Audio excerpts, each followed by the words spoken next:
जी अस्सलाम वालेकुम मेरे प्यारे वीरों दोस्तों।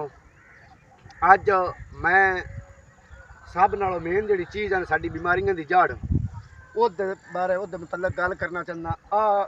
आज तो कई साल पुरानी पहलो गल है, ये गोरा बना के दे गया पिंडा में, ठीक है।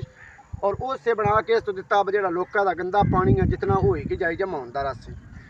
और ये उस तो बाद बह के साड़ियाँ अकलों में गल नहीं आई भी जमा होंदा पिया ये कोई निकलने वाला किसी पासे भी हल लाना या कोई नहीं लाना बह के ना असी सोचा, अगर सोचा तो अं करने की अज थोड़ी कोशिश कभी नहीं की। अच्छा हुण ये इतना गंद और इतनी के बीमारी बनी हुई है जे नाल इतने घर न ना उन्होंने बच्चों मुतासर कर दिया, वड्डियां मुतासर कर दिया, लेकिन सान कोई टेंशन नहीं, बेशक जो मर्जी होंदा रहे, ठीक है।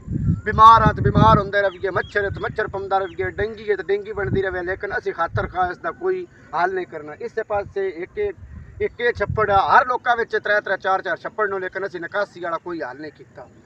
भाई दो टोक गल आ, जितने थोड़ी ये छप्पड़ा जितना गंदा पानी आ उतने ही साढ़िया जहना भी गंदियां सोचा, ठीक है।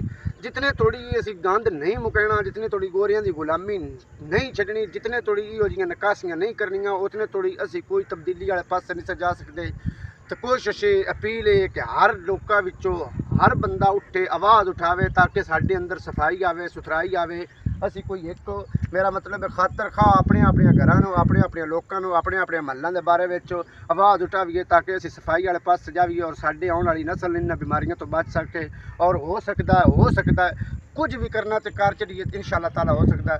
तो मेरी वीडियो बिलखसूस लाजमी शेयर करना ताकि सामने और हुकूमत को आवे ना आवे, सामने अपने अंदर सोच आनी चाहिए कि सफाई निसफ ईमान है। अगर जितने थोड़ी साढ़े अंदर सफाई कोई नहीं, बाहर सफाई कोई नहीं, उतने थोड़ी ना असी बीमारियों तो बच सकते हैं, ना असी इन्ना हालात तो बच सकते हैं। अल्लाह सोने दे हवाले।